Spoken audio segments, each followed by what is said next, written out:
नमस्कार बंधुगण, आज मु जहाँ कहबी ताहा हेउची विष्णु भगवानकर मंत्र। एही मंत्र सुनिबा द्वारा आपणकर समस्त दुख कष्ट दूर होइथाए। आपणकर जेउ भी दुख कष्ट थाउ, करजर भार थाउ, चाकरी पाई थाउ, वाणिज्य व्यवसाय पाई थाउ किंबा रोगाग्रस्त थांतु, आपण एही मंत्र को जप कले आपणकर समस्त दुख कष्ट दूर हुए। आपण ए कथा को आदौ मिछ बोली भावंतु नहीं।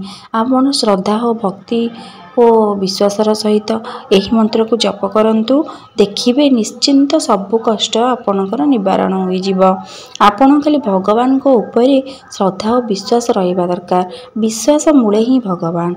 आपण जदि विश्वासर सहित एही मंत्र को जप करंती, आपणकर समस्त दुख कष्ट दूर होई जिवो।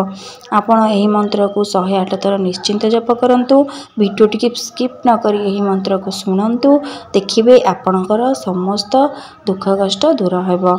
आपण मो कथा को विश्वास करंतु एवं एही मंत्र को जप करंतु।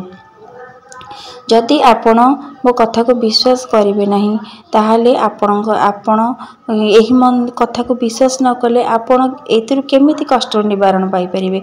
आपण एही मंत्र को निहाती जप करंतु, अणदेखा करंतु नहीं।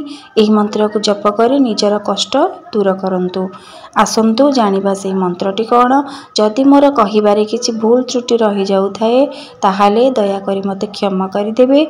एही वीडियोटी को स्किप न करी शेष पर्यंत निहाती देखिबे। विष्णु भगवान हेउचंदी आमर सबु कष्ट हरण करता। आमर जेतक कष्ट दुख सुख आम जीवन चली, से जहाँ भी किसी आम जीवन में घटुची सबु भगवान का ही घटुची। आपण श्रद्धा और भक्तिर सहित यही मंत्र को जप करंतु एवं एहार चमत्कार देखंतु। आसंतु जानिबा सेही मंत्रटी कौन। शान्ताकारं भुजगशयनं पद्मनाभं सुरेशं विश्वधारं गगनसदृशं मेघवर्णं शुभांगं लक्ष्मीकान्तं कमलनयनं योगिर्विधानगम्यं वन्दे विष्णु भवभयहरं सर्वलोकनाथम्। शान्ताकारं भुजगशयनं पद्मनाभं सुरेशं विश्वधारं गगनसदृशं मेघवर्णं शुभांगं लक्ष्मीकान्तं कमलनयनं योगिर्विधानगम्यं वन्दे विष्णु भवभयहरं सर्वलोकनाथम्। शान्ताकारं भुजगशयनं पद्मनाभं सुरेशं विश्वधारं गगनसदृशं मेघवर्णं शुभांगं लक्ष्मीकान्तं कमलनयनं योगिर्विधानगम्यं वन्दे विष्णु भवभयहरं सर्वलोकनाथम्। शान्ताकारं भुजगशयनं पद्मनाभं सुरेशं विश्वधारं गगनसदृशं मेघवर्णं शुभांगं लक्ष्मीकान्तं कमलनयनं योगिर्विधानगम्यं वन्दे विष्णु भवभयहरं सर्वलोकनाथम्।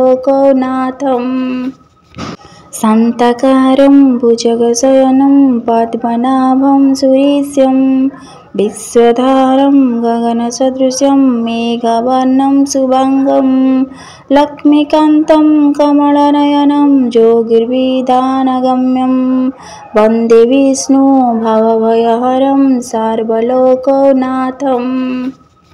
शान्ताकारं भुजगशयनं पद्मनाभं सुरेशं विश्वधारं गगनसदृशं मेघवर्णं शुभांगं लक्ष्मीकान्तं कमलनयनं योगिर्विधानगम्यं वन्दे विष्णु भवभयहरं सर्वलोकनाथम्।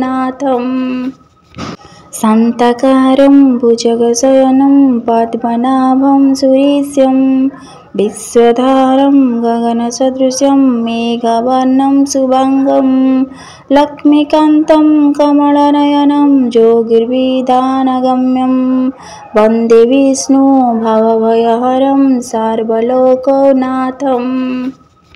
शान्ताकारं भुजगशयनं पद्मनाभं सुरेशं विश्वधारं गगनसदृशं मेघवर्णं शुभांगं लक्ष्मीकान्तं कमलनयनं योगिर्विधानगम्यं वन्दे विष्णु भवभयहरं सर्वलोकनाथम् शान्ताकारं भुजगशयनं पद्मनाभं सुरेशं विश्वधारं गगनसदृशं मेघवर्णं शुभांगं लक्ष्मीकान्तं कमलनयनं योगिर्विधानगम्यं वन्दे विष्णु भवभयहरं सर्वलोकनाथम् शान्ताकारं भुजगशयनं पद्मनाभं सुरेशं विश्वधारं गगनसदृशं मेघवर्णं शुभांगं लक्ष्मीकान्तं